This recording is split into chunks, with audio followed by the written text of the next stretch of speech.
주제가 기적 시리즈 중에서 양식의 기적, 한마디로 해서 먹을 것, 밥의 기적입니다. 마태복음 14장 12절에서 21절 말씀. 사실 뭐 안 유명한 말씀이 없습니다만 오늘 말씀이 바로 그 유명한 오병이어의 사건인데요. 본문을 조금 앞당겨서 그 오병이어의 사건 이전에 있었던 배경부터 한번 읽어보도록 하겠습니다. 마태복음 14장 12절 말씀부터 제가 읽을게요. 요한의 제자들이 와서 시체를 가져다가 장사하고 가서 예수께 아뢰니라. 예수께서 들으시고 배를 타고 떠나사 따로 빈들에 가시니 무리가 듣고 여러 고을로부터 걸어서 따라간지라. 예수께서 나오사 큰 무리를 보시고 불쌍히 여기사 그 중에 있는 병자를 고쳐주니라. 저녁이 되매 제자들이 나와 이르되 이곳은 빈들이요 때도 이미 저물었으니 무리를 보내어 마을에 들어가 먹을 것을 사 먹게 하소서. 예수께서 이르시되 갈 것 없다 너희가 먹을 것을 주라. 제자들이 이르되 여기 우리에게 있는 것은 떡 5개와 물고기 2마리뿐이니이다. 이르시되 그것을 내게 가져오라 하시고 무리를 명하여 잔디 위에 앉히시고 떡 5개와 물고기 2마리를 가지사 하늘을 우러러 축사하시고 떡을 떼어 제자들에게 주시매 제자들이 무리에게 주니 다 배불리 먹고 남은 조각을 12바구니에 차게 거두었으며 먹은 사람은 여자와 어린이 외에 5,000명이나 되었더라. 아멘. 예수님의 이 행적의 여러 사건들 중에 사실 사복음서에 동일하게 4번 다 기록되는 사건이 생각보다 많지 않아요. 그래서 이제 어떤 거는 한 복음서에만 있고 어디는 2번만 나오고 뭐 3번만 나오고 이럴 수 있는데 이 5,000명을 먹인 기록 이 사건은 사복음서에 다 기록이 돼 있어요. 그래서 그 정황이 살짝씩 이제 다르지만 우리가 알고 있는 요한복음 같은 경우에 이제 어린아이가 가지고 있던 오병이어를 가져와서 먹였다. 뭐 이런. 그래서 조금씩 내용에 첨가되고 빠지고 이럴 수 있는 이야기지만 사실 사복음서가 다 기록을 하고 있다는 것은 그만큼 이 본문이 가지고 있는 좀 중요도가 있지 않나 이런 생각이 들거든요. 그래서 보통 한국어 성경에는 5,000명을 먹이신 사건 뭐 이런 식으로 기록이 돼 있습니다. 그래서 우리도 오병이어 사건 아니면 5,000명을 먹였다. 사실 7,000명 먹인 사건도 있는데 그거는 복음서에 공통적으로 안 나와서 그런지 이 오병이어 사건이 훨씬 더 큰 비중을 갖고 있는 것 같아요. 자, 그런 의미에서 이 오병이어 사건이 과연 예수님이 먹을 것을 이렇게 뻥튀기 해주신 기적의 사건인가를 한번 살펴보려고 합니다.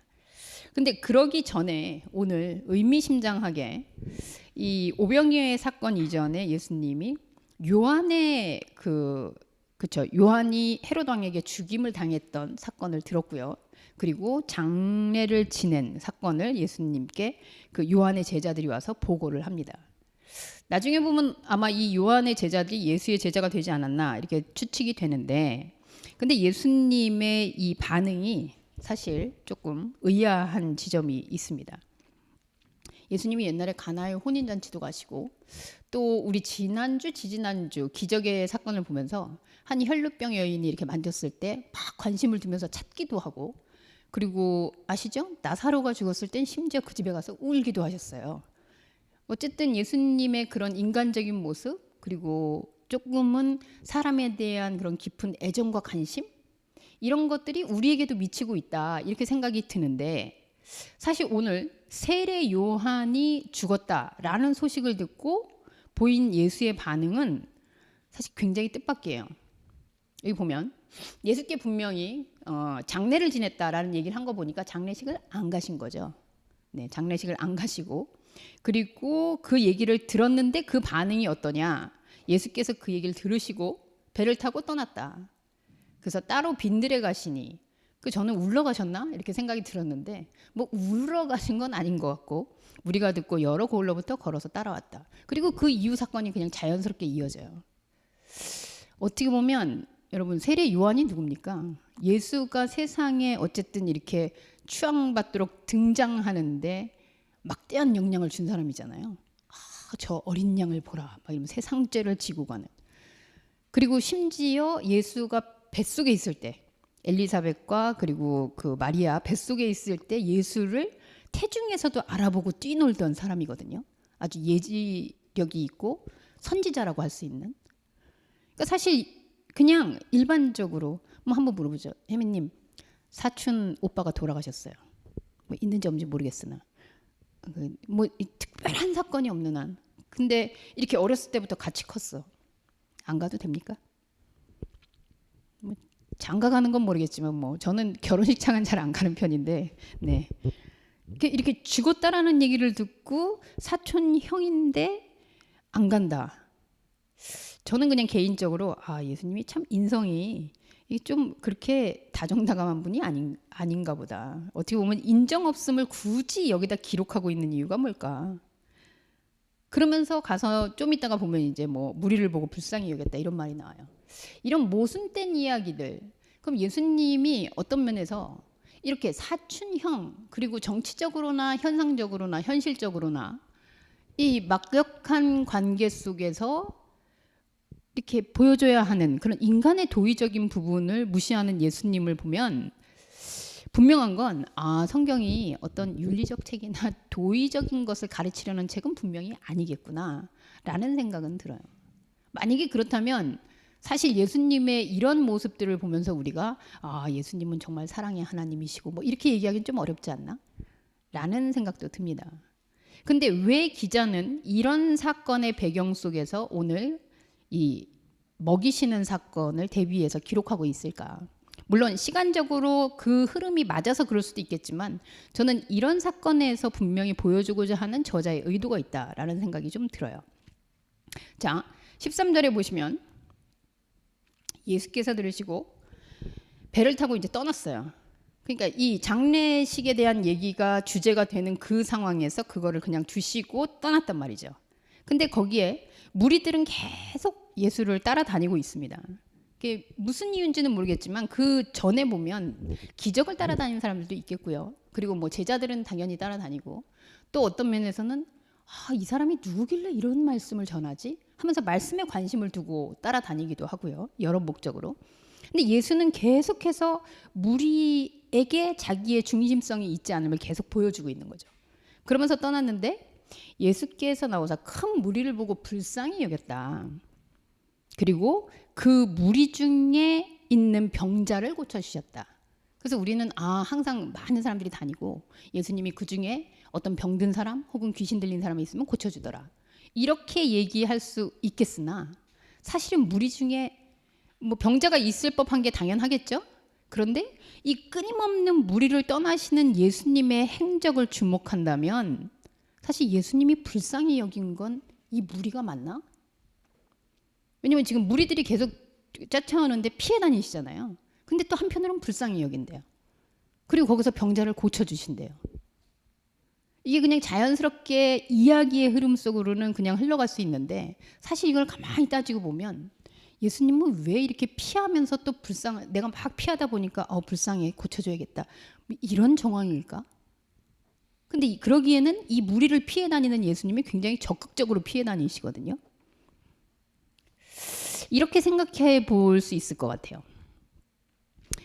여러분이 지금 오늘 교회를 나온 것은 여러분이 지금 밥 먹으러 온 것 아니죠. 우리가 종종 밥도 먹습니다만. 근데 목적은 어쨌든 하나님의 말씀을 나누자라는 취지로 우리가 영적인 활동의 차 안에서 여기 나왔어요. 그런데 영만 오고 몸은 안 올 수 있습니까?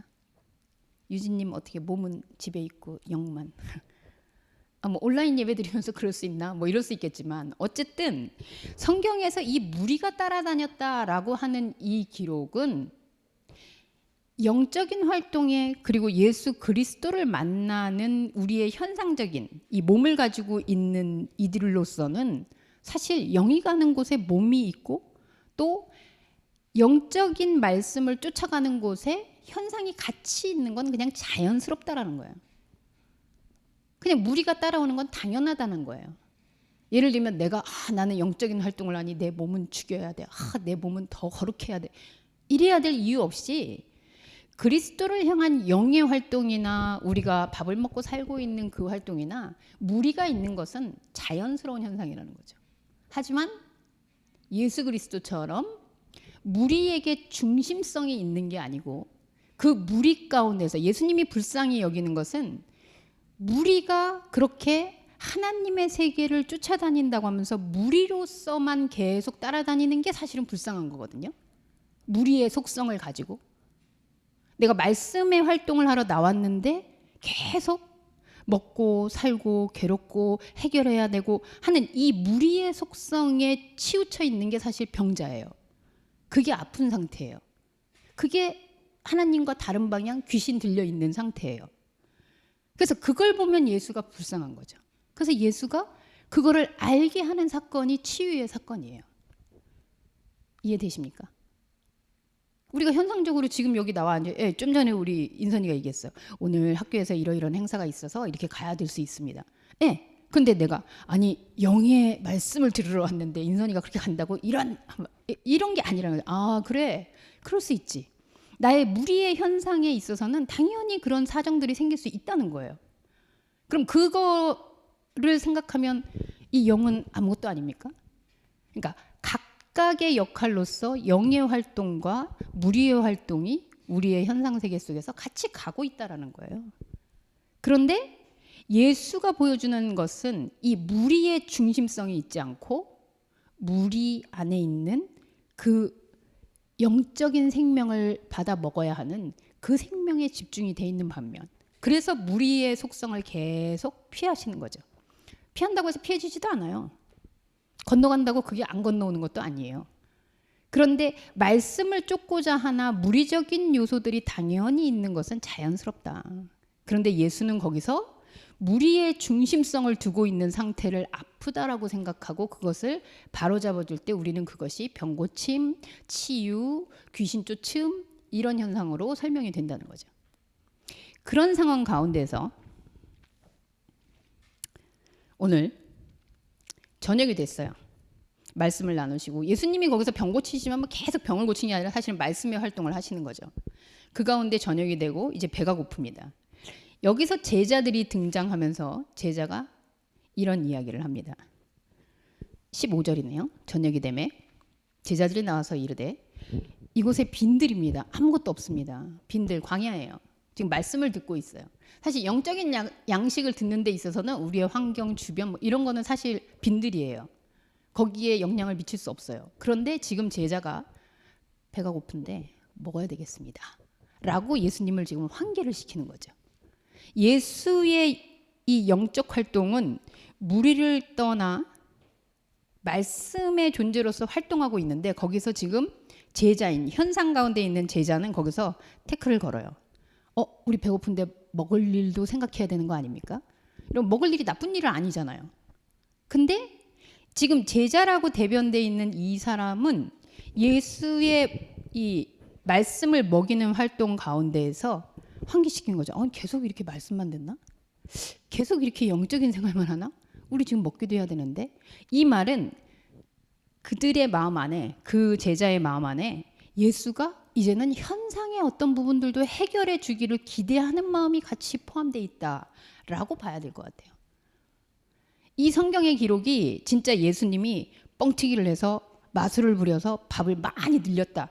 이거의 핵심이 아니라 먹이시는데 영의 양식으로 먹는 것과 무리의 양식으로 현상에서 먹는 것은 각각 몸은 몸의 양식을 먹고 영은 영의 양식을 먹고, 그런데 예수 그리스도는 몸의 양식을 당연히 그걸 잘 먹고 잘 사는 게 하나님의 축복, 몸의 양식을 무리 없이 먹는 게 그게 은혜라고 생각하는 데에서 하나님의 양식은 이것과 상관없이 계속 먹고 있어야 하는 거. 이걸 먹지 않으면 아픈 상태, 병든 상태. 이 부분을 계속 구별해서 알려주고 있는 거죠. 그 상황 가운데 제자들은 다시 예수님한테 현상을 일깨워줘요. 우리 먹고 살아야 되는데요. 지금 배고픈데요.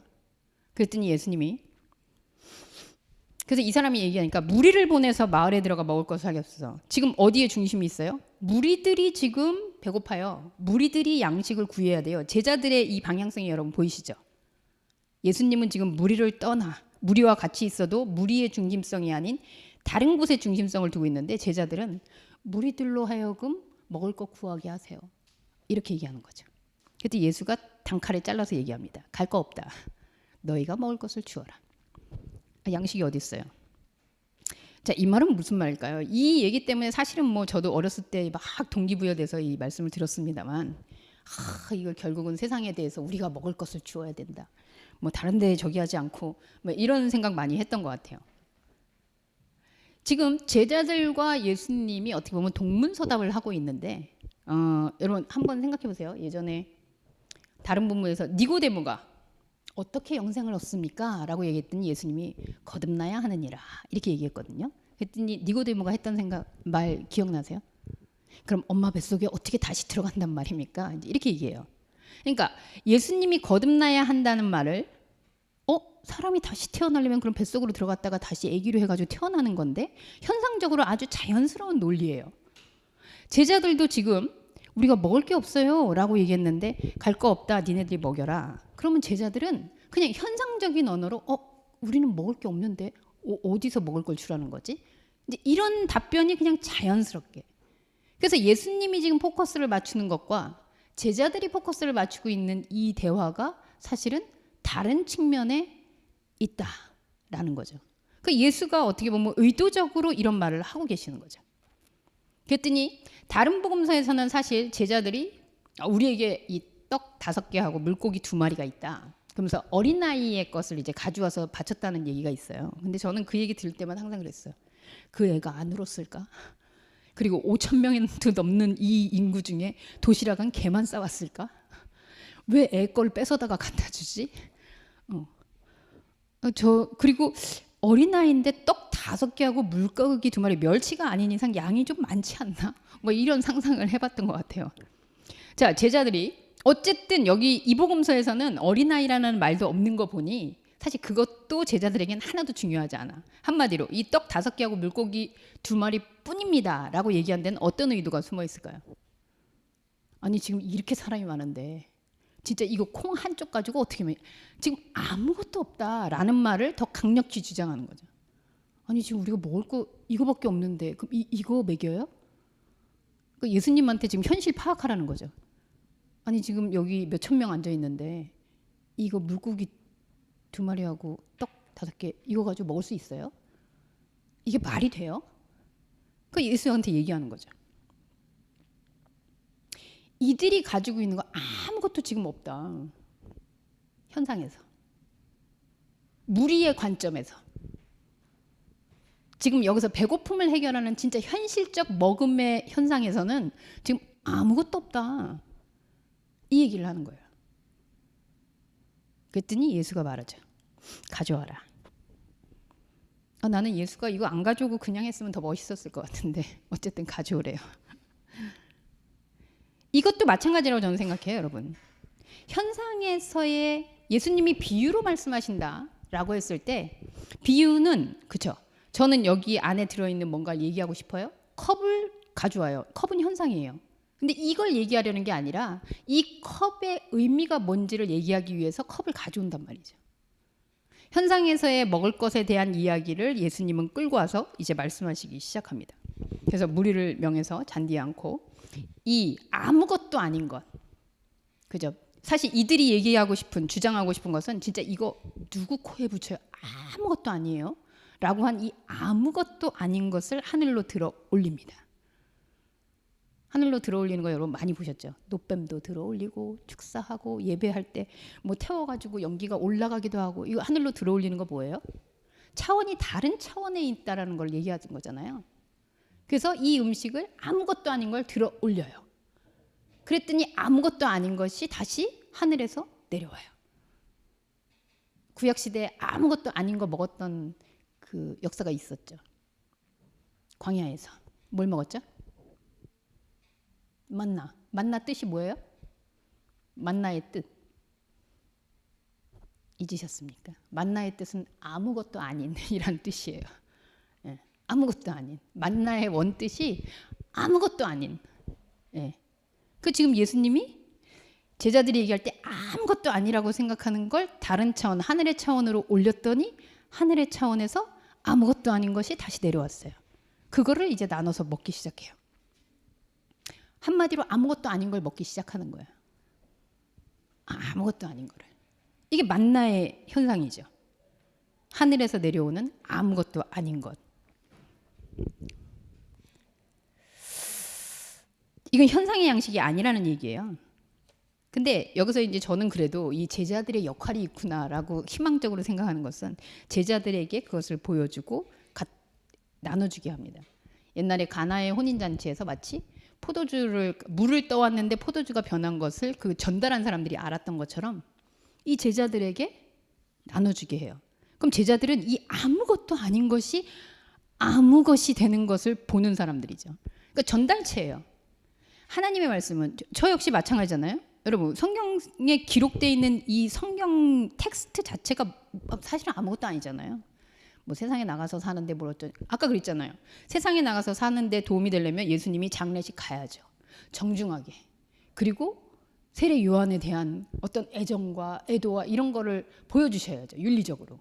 그럼 우리가 역시 하나님의 자녀들은 이런 걸 잘 따라야 돼. 뭐 이렇게 나와야 되잖아요. 아무것도 아닌 것이 사실은 다른 차원의 세계에서 내려오는 그것을 보게 되는 게 바로 이 제자들, 전달하는 자의 역할입니다. 내가 전달하는 게 아니고 예수의 말씀을 거쳐서 내려온 것이 그 무엇이구나. 그래서 그건 설명도 안 되고 뭐라고 할 수도 없고 저 역시 아무것도 아닌 말씀의 텍스트를 여러분들에게 그냥 전달하는데 정말 이기적이고 미안하게도 저는 이게 뭔지를 너무 아는 거예요. 근데 전달된 다음에 여러분들이 어떻게 하는지 미안하지만 제가 잘 몰라요. 그리고 전달체로서는 사실 거기까지는 제 역할도 아닌 것 같아요. 최선을 다해서 그냥 전달할 뿐이에요. 그래서 전달되는데 여러분 왜 그냥 전달체이고 그리고 이 사건에 있어서 제자들을 제가 긍정적으로 얘기하지 않느냐라는 부분을 생각해 보면 20절입니다. 20절 같이 한번 읽어보겠습니다. 시작. 다 배불리 먹고 남은 조각 12바구니에 차게. 네. 여러분 도시락도 안 싸가지고 다니는 사람들이 바구니는 가지고 다녔을까요? 이 바구니는 갑자기 어디서 나왔을까요? 다른 데 보면 이제 광줄이라 그러거든요. 그래서 우리는 막 그 예수님 나오는 동화책 생각하면 막 이 광주리에 막 그 남은 음식들이 막 차가지고 이렇게 넘치는 거 막 그려 있잖아요. 광주리는 누가 구해왔을까요? 아니 도시락도 안 싸는데 바구니는 막 들고 다녀? 뭐 작은 바구니라고 할지라도 도대체 이 바구니는 무슨 바구니일까요? 갑자기 어디서 12바구니나 생겨가지고 그게 막 차서 넘칠까요? 그리고 여러분 생각해 보세요. 예수님이 분명히 제자들에게 그거를 주시고 나눠주라고 했어요. 그럼 사람들이 있는 만큼 지금 이렇게 나눠주고 있잖아요. 근데 왜 남을 정도로 계속 만들었을까요? 그냥 사람 있는 만큼 주고 다 그냥 어느 정도 됐으면 이렇게 먹으면 되지. 왜 이렇게 낭비를 하시는 걸까요? 여러분 이상하지 않습니까? 도시락도 하나 안 들고 갔던 사람들이 이 12개나 되는 광주리는 어디서 가져왔으며 그리고 그냥 이렇게 앉은 사람들마다 나눠주고 있는데 왜 사람들 나눠주고 다 끝났으면 됐지? 막 그럼 이거 먹다가 찌꺼기입니까? 남은 겁니까? 아닌 것 같아요. 왜 이렇게 넘쳤을까요? 여러분 제자들의 시선이 바로 여기 있어요. 예수님은 지금 우리가 먹고 있는 양식은 너희들이 아무것도 아니다라고 한 양식을 하늘에 들어 축사하다. 하늘과 연결하는 순간 그것이 진짜 우리를 먹이는 배불리게 하는 양식인데 제자들의 관심은 제자가 몇 명? 제자가 몇 명? 예, 12명. 그래서 12바구니여야 돼요. 안 그러면 싸움 나요. 제자들의 마음이 바구니죠 지금. 그게 한 바구니가 됐든 두 바구니가 됐든 제자들의 마음 속에는 저거 남아야 되는데 왜? 돈의 논리, 현상의 세계에서 부자는 잉여를 가지고 있는 사람이 부자예요. 딱 맞게 먹고 사는 건 부자가 아니에요. 오늘의 양식을 주셨으니 감사합니다 하고 끝나는 건 부자가 아니잖아요. 지금 제자들의 마음속에는 12명의 마음속에는 제자로 대변되고 있는 뭔가를 채워야 되고 우리가 쫓아다니면서 우리는 더 특별한 기득권을 누려야 한다라고 생각하는 제자들에게는 남아야 되는 거예요. 그게 베드로의 바구니든 유다의 바구니든 어떤 바구니든 안드레의 바구니든 다 각자의 바구니 안에서 남아야지 넉넉히. 그래야 잉여로 자기들이 받는 축복이 커지는 거잖아요. 예수님은 남는 바구니에 대해서 지금 뭐 남으면 너희들이 다 챙겨놔라, 걷어둬라 이런 거 하나도 없어요. 근데 이들은 지금 이 떡 5개와 물고기 처음부터도 그 헤아림의 숫자에서 이게 얼마만큼 불어나고 어떻게 되고 결국은 얼마만큼 남아서 이게 대단한 건지 이걸 지금 헤아리는데 제자들의 시선이 계속 있는 거죠. 그래서 그 12바구니가 아니 아무렴 그 바구니를 지고 다니겠어요. 제자들의 12명의 제자들의 마음속의 바구니에는 지금 남아야 하는 필연성들이 지금 있는 거죠. 그게 바로 12제자의 지금 중심성이에요. 근데 아시죠 여러분? 아무것도 아니었던 만나는 잉여로 거두면 어떻게 될게요? 다 썩었잖아요. 구약시대에. 이게 만약에 만나의 그 원리를 가지고 있다면 이거는 그냥 썩는 거예요. 하나님의 말씀이 지금 나에게 부딪혀서 지금 나와 영적인 소통의 끈이 이어지지 않으면 그냥 그건 흘러가는 거예요. 그게 뭐 나쁘냐 좋으냐를 떠나서 나에게 부딪혀지는 하나님의 말씀 그게 나의 오늘의 양식이 되는 거죠. 근데 나머지 나에게 들리지도 않고 와닿지도 않은 그 말씀들을 막 바구니에 채워서 막 기록해서 이렇게 논다고 해서 그게 양식이 되느냐? 그럴 수 없는 게 하나님의 양식의 속성인 거죠. 그렇죠? 우리는 먹다가 한 그릇 남았어. 싸가지고 가요. 이건 헤아릴 수 있는 양식이지만 그래서 남는 걸 헤아릴 수 있는 양식은 이미 그거는 영의 양식일 수 없어요. 속성상. 그런데 저는 오늘 이 말씀을 기록하고 있는 마태 기록자의 핵심은 바로 마지막 절에 있다라고 보여집니다. 21절 같이 있습니다. 시작. 먹은 사람은 여자와 어린이 외에 5,000명이나 되었다. 자, 왜 제가 여기에 핵심이 있다고 했을까요? 먹은 사람은 여자와 어린이 외에 5,000명이나 되었더라. 여러분 몇 명 정도 먹었을까요? 그러면 여자와 어린이 빼면 누가 남게요? 남자만 남죠. 여자와 어린이 빼면 어른 남자만 남는 거잖아요. 그죠? 구약 시대도 그렇고 우리나라도 그렇지만 족보를 세든 아니면 구약 성경에서도 이렇게 숫자를 계수하는 일들이 많이 나오거든요. 인구를 센다든지 전쟁에 나갈 어떤 상황에서 사람 수를 센다든지 할 때 항상 붙는 게 장정만 몇 명이더라. 남자는 몇 명이더라. 이렇게 나오거든요. 족보에서도 남자 이름 쭉 나오잖아요. 그런데 여기 여자와 어린이 외에 5,000명이나 되었더라. 네, 국어적으로 생각해 봤을 때 지금 주인공은 누구? 먹은 사람은 누구요? 여자와 어린이 그리고 나머지. 여러분 그렇게 중요한 남자 그리고 족보에서 셀 때도 헤아리는 것이 남자가 몇 명 이렇게 얘기하는 지금 이 전통과 기록의 일상의 기록 중에 자연스러운 흐름을 깨고 지금 여자와 어린이가 먹었다. 그 나머지는 그냥 몇천 명이 됐든 다 먹었다.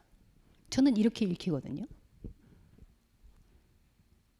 이거 원어도 그러냐고요? 제가 원어도 찾아봤어요. 그때 원어에서도 여자와 어린이가 주인공이더라고요. 자, 그러면 이 양식은 여자와 어린이가 먹은 양식 그리고 나머지는 덤으로 5,000명 이상 되는 남자들이 먹었어요. 근데 남자를 비하하자는 게 절대 아니고요. 자, 그럼 한번 우리 연상을 하면서 정리를 해봅시다. 이 5,000명 여자와 어린이 뺀 나머지 이 처음에 나온 무리들하고 같은 계열에 있는 언어죠. 예수님은 지금 여자와 어린이를 먹이는데 이 양식을 지금 나눠주셨다는 거죠. 그리고 여자와 어린이가 양식을 먹었어요. 성경에서 고아와 과부와 어린이와 소자와 이를 다 뭐 상징하는 거죠? 우리의 몸이 무리의 속성을 가졌다면 하나님의 양식을 먹는 영적 자아, 우리의 소위 말하는 영혼이라고 얘기하는 양식을 먹는 영의 자아가 바로 여자요, 어린이요, 소자요 이렇게 되는 거죠. 병든 자요.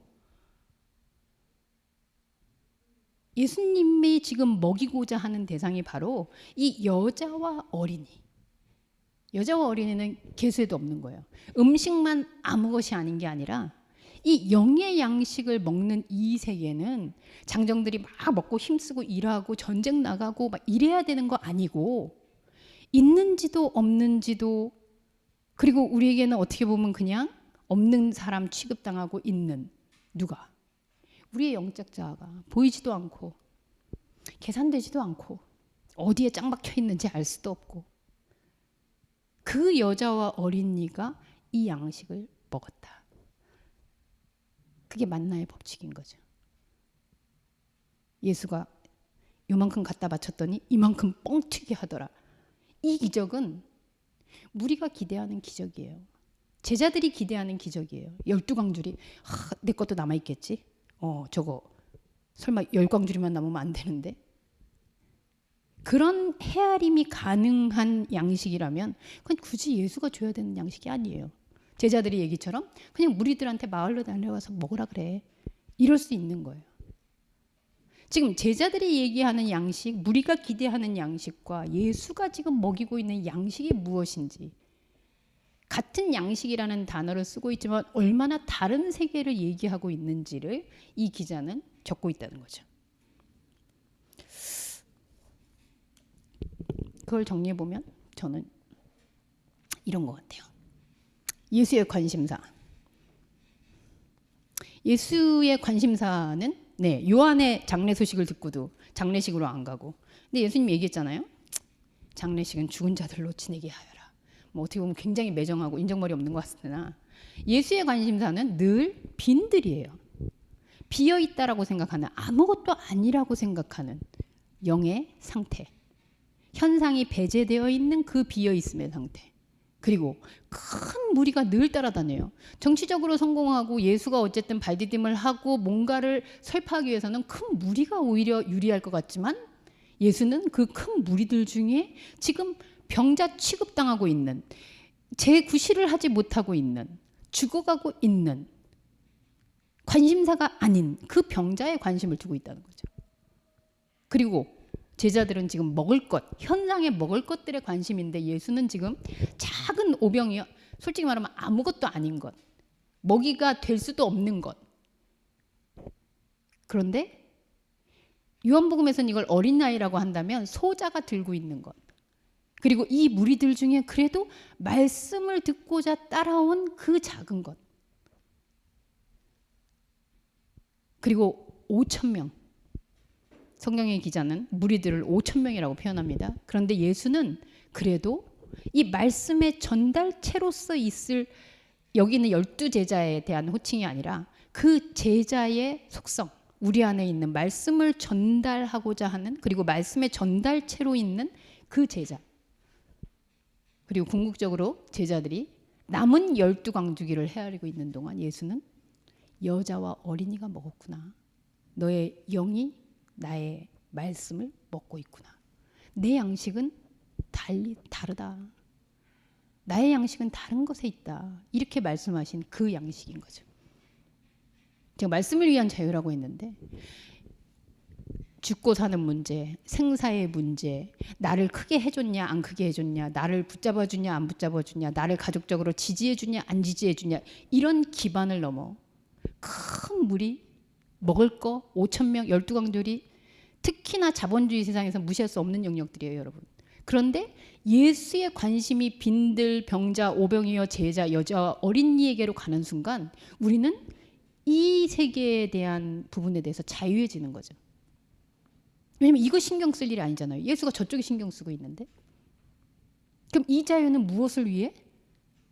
이 먹을 양식, 아무것도 아닌, 광주리에 남냐 안 남냐 상관도 없는 이 영적인 세계의 양식이 우리에게 들어오고 있는가를 생각할 수 있으면, 나머지는요, 그럼 이거는 안 해도 되는 거? 아니요, 하세요. 자유롭게. 그거에 대해서 자유로워지는 거예요. 공부도 하시고, 뭐 음악도 하시고, 회사도 다니시고, 하기 싫으면 때려치기도 하고, 하고 싶은 것들을 할 수 있는 이유는 진짜 자유, 영적인 세계의 그 양식을 계속 먹는 그 행위를 위해 우리는 이 세계에 대해서 자유할 수 있다는 거예요. 그게 먼저 그의 나라와 그의 의 하나를 구하면 나머지들이 해결되는 원리인 거죠. 그럼 우리는 어디에 관심을 두어야 할 것인가? 뭐 이거는 어린아이도 아는 사실이잖아요. 숫자로 셀 수 있는 것은 그쵸. 육이 나쁘다 안 나쁘다를 떠나서 세상의 양식이에요. 그 양식도 먹어야 살겠죠. 그런데 이 상대적인 세계, 영의 양식, 영의 세계, 그거는 몇 그릇, 몇 명, 몇 바구니. 자, 지금 여러분들이 저와 함께 말씀을 나누고 먹었습니다. 인선님 몇 그릇 드셨어요? 헤아리 말씀 9년째 먹고 있어요. 몇 그릇인지 모르겠어요. 혜미님 나올 때 뭐 먹고 왔어요? 오늘 소세지 하나 먹었어요. 네, 소세지 하나 분명하잖아요. 양식을 지금 몇 그릇 먹었냐, 얼마 먹었냐 헤아릴 수 없어요. 막상 내놓으려면 아무것도 없음이에요. 그 무엇이에요? 그래서 예수님도 그냥 그것 가져와. 그리고 하늘의 차원으로 올려보면 우리가 진짜 먹고 사는 게 무엇인지를 알게 된다는 거죠. 아무것도 아닌, 그 누구도 아닌, 그 무엇도 남기지 않는, 그런데 결코 죽음이 없는, 장래를 지내야 될 이유가 없는 그 세계를 우리가 살아가고 있음을 한 번 더 생각하는 저와 여러분이 되었으면 좋겠습니다. 기도하겠습니다. 하나님,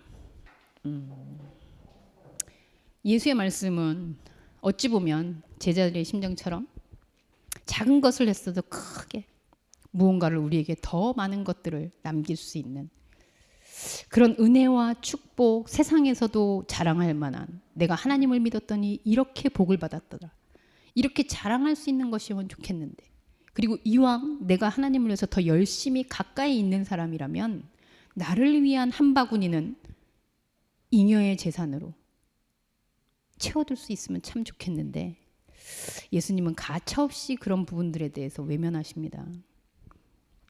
그렇지만 예수의 외면이 우리의 자유임을 압니다. 진리가 너희를 자유케 한다 하신 그 말씀이 한 가지 하나님의 나라의 말씀의 존재로서 있는 것이 모든 것에 대한 자유함을 선언하는 이 말씀에 대해 다시 한번 아멘으로 화답하오니 우리의 영을 주님께서 붙잡아 주옵소서. 예수님의 이름으로 기도합니다. 아멘.